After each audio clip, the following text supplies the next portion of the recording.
Pakistani team ने champions trophy की तैयारी की थी या डॉट बॉल्स खेलने की? मेरे ख्याल से डॉट बॉल्स खेलने की तैयारी की थी, क्योंकि आज भी फर्स्ट 161 डिलीवरीज में 100 डॉट बॉल्स खेली है हमारे बैट्समैन ने, 100 डॉट बॉल्स। तो give a big lot of applause for our batsman. Excellent. Pakistani cricket ने ये दुनिया क्रिकेट को सिखा दिया कि मॉडर्न डे क्रिकेट नहीं, डॉट बॉल कैसे खेलते हैं और कितनी खेलते हैं, किस तरह खेलते हैं, किस अंदाज से खेलते हैं। शौक पूरा हो गया हमारे कोच साहब का, टीम मैनेजमेंट का, कि बाबर आजम ओपन करेंगे जी, क्योंकि बाबर आजम के पास तो डेटा बहुत है, तो इसलिए बाबर आजम तो ओपन ही करेंगे। कर लिया ओपन बाबर आजम ने, शौक पूरा हो गया जी, ठंड पै गई जी। इमाम उल हक को आप लेकर गए, बड़ा एक्सपीरियंस था उनका जी। क्या किया इमाम उल हक ने? मकसद ये कि गेम अवेयरनेस तो है ही नहीं ना हमारे खिलाड़ियों में, गेम अवेयरनेस तो ना थी, ना है और ना कभी होगी। और दूसरी बात ये कि इतने डरपोक अंदाज में क्रिकेट खेली है हमारे बैट्समैनों ने कि सऊद शकील और रिजवान ने जिस तरह से डॉट बॉलिंग खेली है, बैक ऑफ लाइन बॉल्स को भी वो ब्लॉक कर रहे थे। ब्लॉक देखा आपने इंडियन बैटिंग, कितनी तेज की बैटिंग उन्होंने, आपके सामने ही है। शुभमन गिल हो, रोहित शर्मा हो, विराट कोहली हो, श्रेयस अय्यर हो, शाहिन शाह अफरीदी को उन्होंने आगे निकल निकल के मारा, स्पिनर की तरह ट्रीट किया। ये जो हमारे फास्ट बॉलर्स है ना, तीन बड़े, हमारे जो कोच साहब हैं आकिब जावेद मियाँ, वो बड़े प्राउड फील कर रहे थे, हमारे पास जो वर्ल्ड क्लास बॉलर्स है, दुनिया में ऐसे वर्ल्ड क्लास बॉलर्स नहीं है जो पाकिस्तान के पास है। आ गया सामने, रिजल्ट आ गया। जो वनडे स्क्वाड का, जो आपकी जो वनडे टीम थी जो ऑस्ट्रेलिया साउथ अफ्रीका को हरा के आई थी, वो प्लेयर्स ही आपने नहीं किए सिलेक्ट चैंपियंस ट्रॉफी में, जो प्रोसेस का हिस्सा थे। पता नहीं किस बुनियाद पर टीम आपने की सिलेक्ट। जिन्होंने टीम सेलेक्ट की है उनको तो भाई क्या बात है, थोड़ा लेवल ही और है जी। असद शफीक साहब, वाह वाह वाह, शफीक साहब आपने पता नहीं किस जुर्म का बदला लिया है ये टीम सेलेक्ट करके। राना फहीम अशरफ को टीम में डाला, कहा था 2 रेगुलर स्पिनर्स होने चाहिए। आज अबरार ने 10 ओवर में 28 रन देकर 1 विकेट हासिल की। अगर दूसरा रेगुलर स्पिनर होता तो शायद कुछ ना कुछ तो फर्क होता, साजिद खान या सुफियान मुकीम। हमने कहा नहीं, हमने तो 3 फास्ट बॉलर्स के साथ ही जाना है भाई, कुछ भी हो जाए 3 फास्ट बॉलर्स के साथ ही हम जाएंगे। रट्टू होता है जो एक स्क्रिप्ट लिखवा दिया जाता है ना जी, हमने तो वही करना है। रिजल्ट आ गया आपके सामने, जलील हो गए।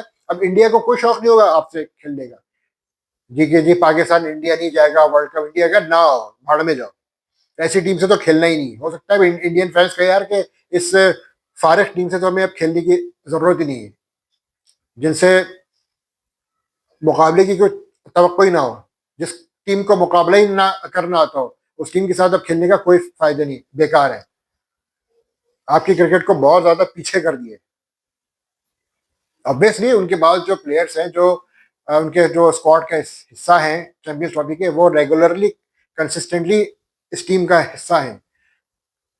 अक्षर पटेल, रविंद्र जडेजा, कुलदीप यादव, इनका एक्सपीरियंस सीख ले। और हमारे जो स्पिनर्स के, हमारे जो ये खुशदिल शाह को ट्रीट किया हमने as a spin bowling allrounder, although he is not a regular spinner.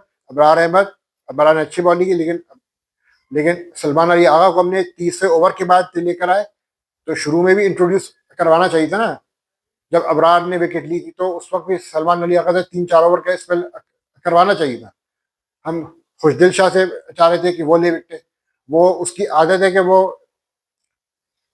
Middle stump पे वो बॉल कर ही नहीं पाता है। जो बॉल करा रहा है वो ये लेग साइड पे करा रहा है बॉलिंग, ना उसकी बॉल ब्रेक हो रही है, ना उसकी बॉल में कोई वैरायटी है। क्या सोच के आपने उसको लिया?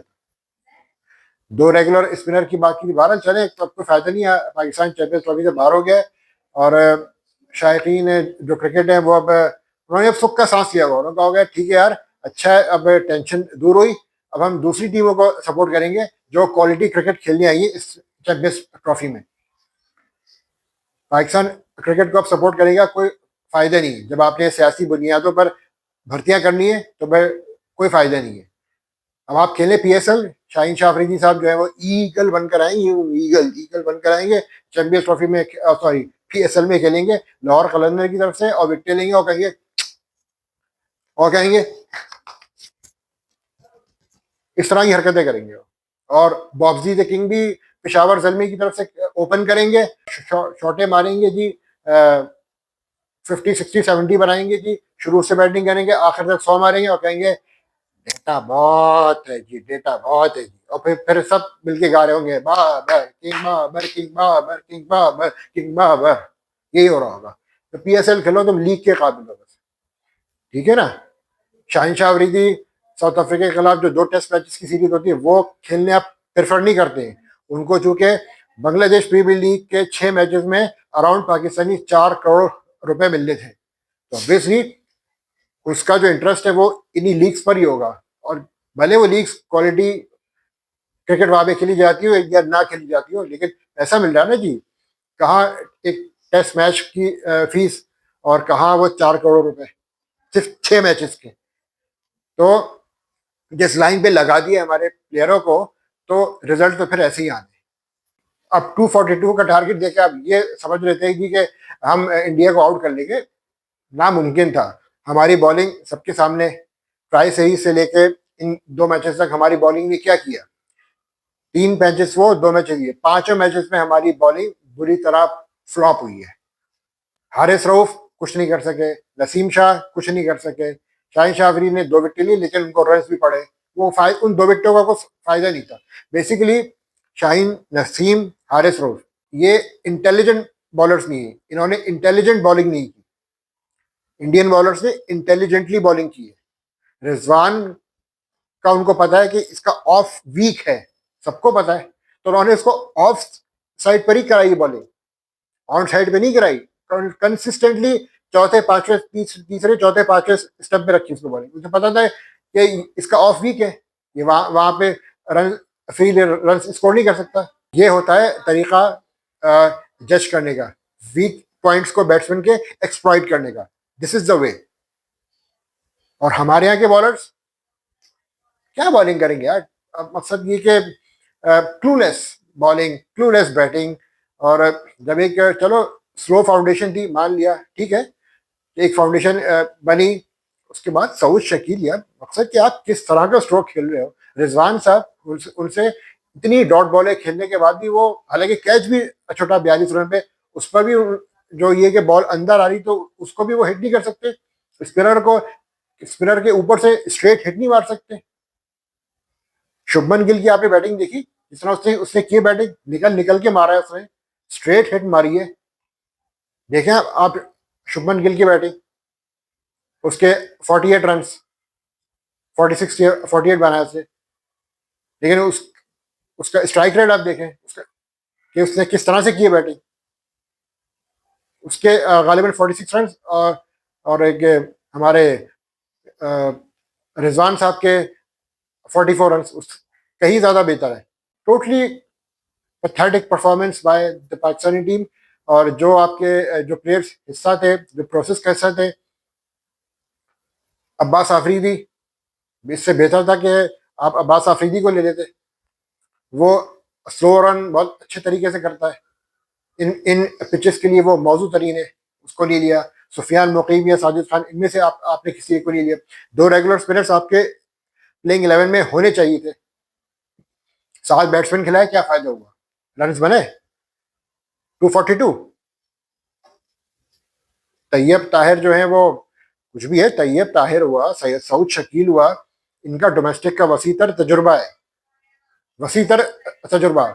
वही बात है कि जब PSL से उठा लो प्लेयर्स तो शोर मचता है, ये जी फर्स्ट क्लास को इज्जत नहीं दी जाती। सऊद शकील, कामरान गुलाम, तैयब ताहिर, ये तो डोमेस्टिक के चीते प्लेयर्स हैं, इन्होंने अपनी सारी जिंदगी डोमेस्टिक क्रिकेट खेल कर गुजारी है।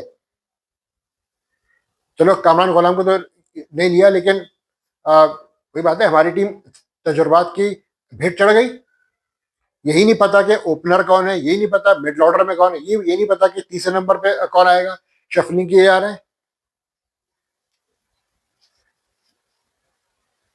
सॉरी टू से दैट यार, के अब बंदा कहे तो क्या कहे। अब इंडिया मेरे नहीं ख्याल के ना इंडियन फैंस चाहेंगे कि पाकिस्तान से कभी मैच हो। किस बात की आप राइवलरी की बातें करते। राइवलरी है, ये टाकर है।